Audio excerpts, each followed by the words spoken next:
Fala galera intensiva, meu nome é Ivens, sejam bem-vindos a mais um Questões Comentadas, hoje o nosso vídeo de número 177 e já chega deixando aquele joinha, aquele like que me ajuda muito, quanto mais like, quanto mais vocês interagem com as ferramentas aqui do YouTube, mais pessoas veem esse vídeo e aí é bom demais, né? Clica aqui na setinha, manda direto naquele seu grupo, manda pra tua turma toda lá, pede pra galera ver, que aí ajuda mais ainda. Se inscreve aí no canal, traz alguém para se inscrever junto com a gente, acompanhar os vídeos, né, do Questões Comentadas, Sunday Paper, as lives, o fisioterapista, em breve, quem sabe a gente dá certo o nosso projeto aí do clube de leitura, né, vamos torcer aí para funcionar aí a partir do mês que vem, e deixe seu comentário, né, tem alguma dúvida, quer acrescentar alguma coisa, quer me corrigir, manda aí, senão só manda aquele comentário do engajamento e bora lá para as nossas questões de hoje.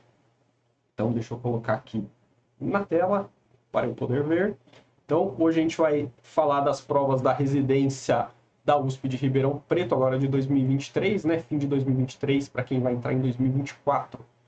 A avaliação da funcionalidade do paciente oncológico é parte importante para definir metas para o paciente cirúrgico. Dentre as escalas disponíveis, qual delas avalia a funcionalidade do paciente cirúrgico oncológico? Então vamos aqui ver as opções. Escala de Braden, escala de Karnofsky, escala de Richmond, escala de Ramsay, né? Então, vamos aqui, ó, escala de Ramsay. Escala de Ramsay é uma escala para sedação, que eu espero que ninguém use mais, é uma escala mais antiga, né? Hoje, o que a gente usa? A gente usa justamente a escala de Richmond, que é o famoso RASS, Richmond Agitation Sedation Scale, né? Por isso RASS. Então, ela também não serve para avaliar aqui a funcionalidade do nosso paciente oncológico, mas é a escala de sedação mais utilizada no Brasil hoje. Se seu hospital ainda usa Ramsay, vocês precisam conversar aí e mudar de escala, né? A escala de Braden é a escala para risco de lesão de pele, né? Lesão por pressão, então bastante utilizada principalmente pela equipe de enfermagem. E sobra então a Karnofsky, que é essa escalinha aqui, ó. Então, já, né, adiantando que a resposta certa é a B mesmo, Karnofsky. E a Karnofsky, essa aqui, ó, escala de performance de Karnofsky. 100% é aquele paciente que não tem sinais, sem evidência de doença, e aí ele vai perdendo funcionalidade aqui nessa porcentagem, com uma descrição para você ver onde que seu paciente se encaixa melhor, até chegar ali no 10%, né, que é o paciente moribundo com morte iminente. Nossa segunda questão. Paciente internado na sala de urgência com quadro de insuficiência respiratória e durante algumas horas de evolução, observando a monitorização gasométrica seriada, pode-se desenhar as seguintes curvas de PO2 e PCO2. Então a gente tem aqui em azul a PO2, em vermelho a PCO2. Então a gente vê que o paciente foi diminuindo aqui, ó, o seu nível de PO2, caiu aqui, ó, no A, depois caiu mais um pouquinho para o B, caiu mais um pouquinho para o C, caiu mais um pouco lá para o B. E a PaCO2 manteve-se aqui até o A, caiu para o B, voltou a aumentar no C e voltou e aumentou ainda mais no D. Então a gente tem essas duas curvas aqui de progressão da PO2 e da PCO2. Então, qual gasometria arterial abaixo representa ponto B da progressão da insuficiência respiratória? E aí, interessante, essa questão aqui, para você acertar, você tem que... dois conceitos. Saber interpretar gráfico e saber minimamente gasometria. Não precisa ser um expert em gasometria, mas tem que saber minimamente e precisa saber interpretar um gráfico, né? Então, cobraram dois conceitos aqui numa questão só. Então, ele dá aqui algumas gasometrias, né? Com níveis de PO2, níveis de PCO2, BIC, base excess e saturação. E aí, vamos dar uma olhada aqui, o que a gente vê? E o principal aqui, que eu vou comentar, não é nem a resposta dessa questão, tá? Eu vou responder essa aqui por praxe, mas depois eu vou te ensinar a interpretar aqui o que a gente está vendo nessa curva, tá bom? Então aqui, ó, para PO2, ele quer saber no ponto B, né? Aqui, ó, para o B, o que está acontecendo com a PO2? Qual o nível de PO2? Então a PO2 está aqui, a gente vê que está entre 60 e 40, então é 50, né? Então tem uma PO2 de 50. E para o CO2? O CO2 está aqui e essa linha é 20. Então aqui a gente tem uma PCO2 de 20. Então vamos lá olhar nas questões onde tem uma PO2 de 50 e uma PCO2 de 20. Então, ó, PO2 de 45 não é, PO2 de 60 não é. Para PCO2, PCO2 de 30 não é, PCO2 de 30 não é. E só fazendo essa exclusão aqui, a gente já excluiu 3 e ficamos com a letra B, né? PO2 de 50, PCO2 de 20. Então, veja, só de interpretar o gráfico, você já saberia. Aí, a gente pode tentar dar uma confirmada pelo pH. Então, assim, se você tem um PCO2 muito baixo com BIC normal, você tende a ter a quê? Tende a ter uma alcalose. Então, pH de 7,5 pode ser possível, né? Então, você confirmaria aqui a letra B. Então, se você nem soubesse gasometria, só soubesse olhar um gráfico, você acertaria essa questão, porque a resposta é a letra B, realmente. Agora, vamos interpretar aquele gráfico, vamos entender um pouco melhor o que está acontecendo com esse paciente, que isso que é interessante aqui nesse gráfico. Por isso que eu trouxe ele.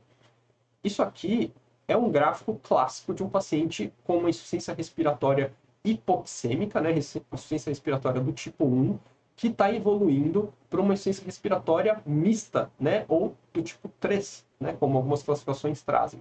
Então ele sai aqui, ó, de um PO2 e um PCO2 normal para o ponto A, onde ele está com uma PO2 de 60 e um PCO2 normal. Ou seja, ele está em insuficiência respiratória hipoxêmica, né? Aí aqui, ó, piorou a insuficiência respiratória hipoxêmica dele. A PO2 de 60 caiu para 50. E olha o que aconteceu com o PCO2. O PCO2 caiu de 40 para 20. Por que o PCO2 cai de 40 para 20? Porque um dos mecanismos da hipoxemia é a hipoventilação. Então, o que o corpo tenta fazer? O corpo tenta aumentar a ventilação, ele tenta hiperventilar para tentar corrigir a hipoxemia. E aí, a PCO2 começa a cair. Algumas vezes isso até faz a PO2 subir. No caso desse nosso paciente, não ajudou a PO2 subir. No ponto C, a PO2 caiu ainda mais, de 50 para 40, só que o CO2 agora, ó, de 20 foi para 40. E aqui o PCO2 está normal, mas o que acontece? Ele saiu de 20 para 40, ele já dobrou, ele aumentou o dobro. O que está acontecendo?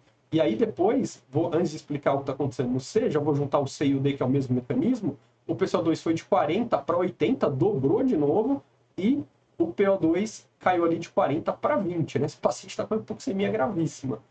E por que o CO2 foi subindo? Porque esse mecanismo de hiperventilar para tentar melhorar a PO2, que faz o CO2 cair, o corpo consegue manter por um tempo, mas esse tempo vai depender do seu paciente. Então, eu posso conseguir sustentar isso por horas, mas se você pegar um paciente DPOC, que já tem um sistema metabólico falho, que ele é um paciente que já tem sarcopênico, perda de massa muscular, tem um diafragma que está numa situação de desvantagem mecânica, que não consegue respirar direito, tem alto PIP. Por quanto tempo ele consegue sustentar essa hiperventilação? Se você pega um paciente oncológico que já tem uma sarcopenia grave, quanto tempo ele consegue sustentar essa hiperventilação? Você pega um paciente com ICC, que além de ter também parte metabólica ruim, sarcopenia, tem um coração ruim, não consegue aumentar esse desvio, né, do trabalho cardíaco para a respiração, né, da VO2, boa parte sendo deslocada para a respiração, por quanto tempo ele consegue manter esse esforço? Então, o que acontece é que ele aumenta a ventilação, ele faz uma hiperventilação para tentar melhorar o oxigênio, porque é uma insuficiência respiratória hipoxêmica, só que conforme ele não consegue sustentar essa hiperventilação, a ventilação vai caindo, vai caindo, vai caindo cada vez mais, o CO2 vai subindo e o PO2 aí sim começa a afundar de vez. Então, muito legal esse gráfico aqui, muito mais legal do que a resposta, do que ele pedia aqui, que era só interpretar, olhar o valor do gráfico, e a gente entender a evolução desse paciente ao longo do gráfico. Por isso que eu coloquei aí, porque é muito legal entender esse gráfico aí. Tá certo? Então, coloca aí mais um certo na sua prova, coloca também um joinha aí no vídeo, não sai para o próximo vídeo antes de você colocar um joinha nesse, de você curtir esse vídeo, compartilha, clica na setinha aqui embaixo, manda direto lá para sua galera, nos seus grupos, para vocês discutirem lá. Se inscreve aí se você ainda não está inscrito. Se já está inscrito, traz aí a galera para curtir junto com a gente. E comenta, fala aí o que você achou. Se você quiser adicionar algum detalhe, quiser me corrigir, fica à vontade. Se não, manda aí aquele comentário do engajamento e eu vejo vocês no próximo vídeo. Até lá!